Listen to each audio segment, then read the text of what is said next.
चलिए दोस्तों, आप सभी को एक बढ़िया बहुत ही अच्छा टॉपिक मैं पढ़ाने जा रहा हूँ आप सभी को। आप बिल्कुल ध्यान से इनको पढ़ लीजिएगा। बिल्कुल हर बार एग्जाम में आने वाला क्वेश्चन है। 11वीं 12वीं से लेके पूरे हर एक क्लास में इनके जलवा है, ठीक है। तो बिल्कुल आप बिल्कुल इनको पढ़ लेंगे। देखिए अम्लों की प्रबलता क्या चीज होती है, ठीक है। जैसे हमने एक क्वेश्चन लिख रखा है यहाँ पर पहले से। जैसे फार्मिक अम्ल, इसका नाम है HCOOH। फार्मिक अम्ल प्रबल होती है, मतलब स्ट्रांग होती है।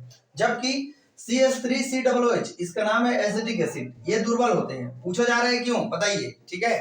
तो दोस्तों यहाँ पर आपको थोड़ा सा बेसिक पढ़ाना चाहूंगा मैं। देखिए इसका बेसिक है क्या चीज, जैसे कि easily remove of the H plus ion. जितना जल्दी H प्लस आयन रिमूव हो जाएगा वो हमारा स्ट्रॉन्ग एसिड होगा। बस इतना बातें आपको याद करनी है, बाकी आपका ऑटोमेटिक बन जाएगा।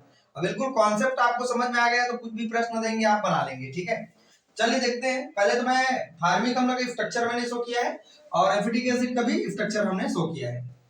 दोस्तों ये H प्लस आयन जितना जल्दी बाहर निकल जाएगा हमारा स्ट्रॉन्ग होगा, और बाहर नहीं निकलेगा तो क्या होगा, हमारा वीक होगा। और यहाँ पर ये जितना जल्दी H प्लस आयन निकल जाएगा तो स्ट्रॉन्ग होगा, अगर नहीं निकलेगा तो वीक होगा। चलिए देखते हैं इनके कॉन्सेप्ट पर। दोस्तों ये इंडक्टिव इफेक्ट पर काम करती है, प्रेरक प्रभाव पर काम करती है, ठीक है। जैसे देखिए मैं आपको कुछ बात बता रहा हूँ। देखो ये जो हमारा ऑक्सीजन भाई साहब है, ठीक है, और यहाँ पर मेरे पास हाइड्रोजन है। तो आपको मालूम होना चाहिए कि ये जो ऑक्सीजन है ऋण चार्ज वाला होता है और ये जो हाइड्रोजन है वो धन चार्ज वाला होता है। तो प्लस और माइनस के अट्रैक्शन से एक हमारे पास बॉन्ड बना करते हैं, ठीक है, बॉन्ड बना करते हैं।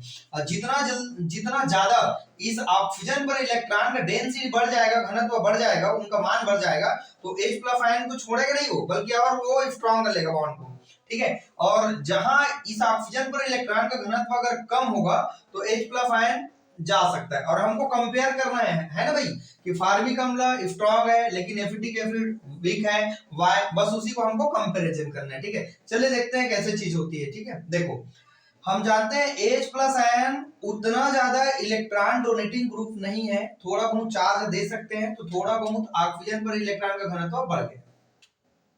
तो इलेक्ट्रॉन इस ऑक्सीजन पर नहीं बढ़ेगा तो H प्लस आयन आसानी से जा सकता है, एक काम है। और दूसरा इनको देखते हैं जरा, ये जो मेथिल है CH3 है, ये इलेक्ट्रॉन को देने वाला मेंबर है, ग्रुप है, ठीक है।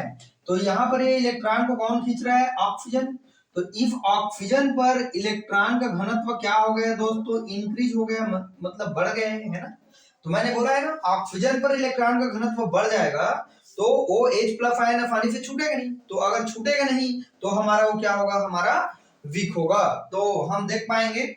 अब यहाँ रीजन में क्या लिखना है, क्या लिखना है रीजन में, फार्मिक अम्ल में ऑक्सीजन पर इलेक्ट्रॉन का घनत्व कम बढ़ता है, इलेक्ट्रॉन का घनत्व उतना नहीं बढ़ता है, जिसके कारण H प्लस आयन आसानी से चले जाते हैं। लेकिन एसिटिक एसिड में एक R समूह होने के कारण, एक मिथाइल समूह होने के कारण ऑक्सीजन पर इलेक्ट्रॉन का घनत्व बढ़ जाता है, जिससे हाइड्रोजन और ऑक्सीजन के बीच में जो बॉन्ड का कैपेसिटी होती है वो बढ़ जाती है और H प्लस आयन आसानी से नहीं जाते हैं, जिसके कारण यह क्या होता है, वीक होती है, और इसके कारण यह क्या होती है, स्ट्रांग होती है। फार्मिक एसिड स्ट्रांग है, एसिटिक एसिड वीक है, ठीक है। तो चलिए एक क्वेश्चन आप सभी को समझ में आया होगा। मैं आपको आगे क्वेश्चन और लेके जाऊंगा तो आप